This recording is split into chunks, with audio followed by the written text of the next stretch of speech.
ఈరోజు ప్రణయ్ కేసు విషయంలో నల్లగొండలో వచ్చినటువంటి తీర్పు ఏదైతే ఉందో ఆ తీర్పు ఒక నేరస్తులకు ఒక కనువిప్పు అనేది కలగాలి, కనువిప్పు కావాలి.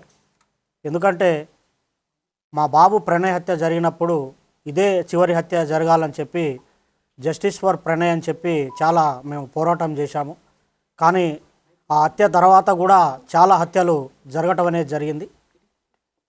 అయితే ఈ హత్య తర్వాత జరిగినటువంటి హత్యలు చేసిన వాళ్ళకి కానివ్వండి, కులాన్ని పట్టుకొని వేలాడే వాళ్లకు, కుల దురంకార హత్యలు చేసే వాళ్లకు, తర్వాత కన్న కూతుర్లను చంపుకునే వాళ్లకు, కన్న కొడుకులను చంపుకునే వాళ్లకు, అవతలి వ్యక్తులను చంపే వాళ్లకు కులం పేరుతోని ఈ యొక్క తీర్పు అనేది కనువిప్పు కావాలని నేను కోరుకుంటున్నాను. వాస్తవంగా ఈ ఇన్సిడెంట్ తర్వాత మీ అందరికీ తెలుసు, చాలా లాస్ అయిపోయాం మేము. ఇప్పుడు మాకు కొడుకు లేకుండా పోయాడు, అమృతకి భర్త లేకుండా, తర్వాత నా మనవనికి తండ్రి లేకుండా పోయాడు. తర్వాత మారుతిరావు ఆయన అమృత ఫాదర్ ఆయన కూడా సూసైడ్ చేసుకున్నాడు. తర్వాత ఈ ఇందులో ఉన్నటువంటి 7 మందికి సుభాష్ శర్మకి ఉరిశిక్ష, తర్వాత మిగతా 7గురికి 6 మందికి జీవిత ఖైదు విధించడం అనేది జరిగింది. వారి కుటుంబాలు కూడా బాధపడుతూ ఉంటాయి. కాబట్టి ఎవరైతే ఈ సుపారీలు తీసుకొని హత్యలు చేసే వాళ్ళకి ఇది ఒక కనువిప్పు కావాలి. ఏదన్నా ఉంటే మాట్లాడుకోవటం కానివ్వండి, సమస్య పరిష్కారానికి సామరస్యంగా చేసుకోవాలి తప్ప మేనేజ్ చేయొచ్చులే, వాళ్ళకి అంతో ఇంతో డబ్బులు ఇవ్వచ్చులే, మేనేజ్ చేయొచ్చులే అని చెప్పి చంపడం అనేది కరెక్ట్ కాదు. ఈ కేసు విషయంలో మమ్మల్ని కూడా అనేక రకమైనటువంటి ప్రలోభాలు పెట్టినప్పటికి కూడా మేము ఎక్కడ లొంగకుండా న్యాయం జరగాలి, ఈ హత్యతోని మిగతా కుల హత్యలు ఆగిపోవాలని చెప్పి మేము పోరాటం అనేది చేయటం జరిగింది. 6.5 సంవత్సరాలు మేము ఎదురు చూసాము న్యాయం కోసం, మేము సాక్ష్యం చెప్పి. ఇందులో ముఖ్యమైనటువంటి పాత్ర పోషించినటువంటి అప్పటి డిఎస్పి శ్రీనివాస్ గారికి ప్రత్యేకమైన కృతజ్ఞతలు ఈ సందర్భంగా తెలియజేస్తూ ఉన్నాను.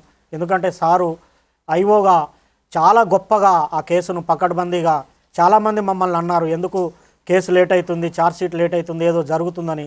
కానీ సార్ మీద మేము నమ్మకం పెట్టుకొని ఉండటం వల్ల లేట్ అయినప్పటికి కూడా ఒక పకడ్బందీ 200 పేజీల ఛార్జ్షీటు, దాదాపు 100 మంది సాక్షులను పెట్టి ఛార్జ్షీట్ వేసి గట్టిగా కేసును పకడ్బందీగా చేశారు.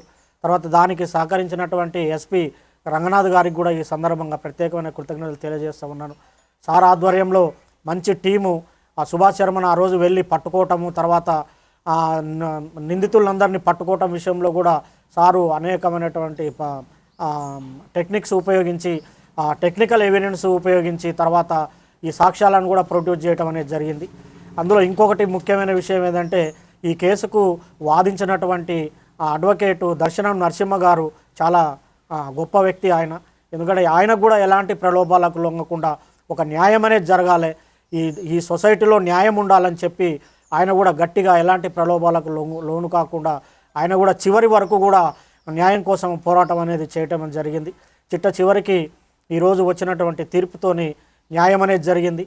వాస్తవంగా అందరూ మీకు సంతోషంగా ఉందంటారంటే సంతోషం కాదు, ఇది వాస్తవంగా ఏంటంటే నా బాధను ఎవరు తీర్చలేరు, కొడుకు లేని బాధ ఎవరు తీర్చలేరు.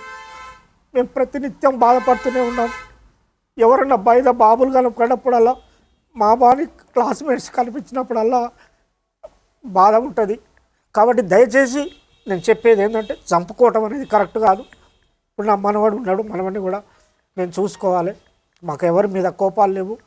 మేము ఈ కేసు విషయంలో సాక్ష్యం చెప్పాము, మా బాధ్యత మేము నిర్వర్తించాం. కేవలం ఈ హత్యలు ఆగాలనే ఉద్దేశంతోనే చెప్పాము తప్ప వేరే మరొకటి కాదని ఈ సందర్భంగా నేను తెలియజేస్తున్నాను. న్యాయస్థానం కూడా కరెక్ట్ అయిన తీర్పిచ్చింది. ఈ సందర్భంగా చివరగా నేను చెప్పేటి ఒకటే, న్యాయం అనేది ఉంటుంది.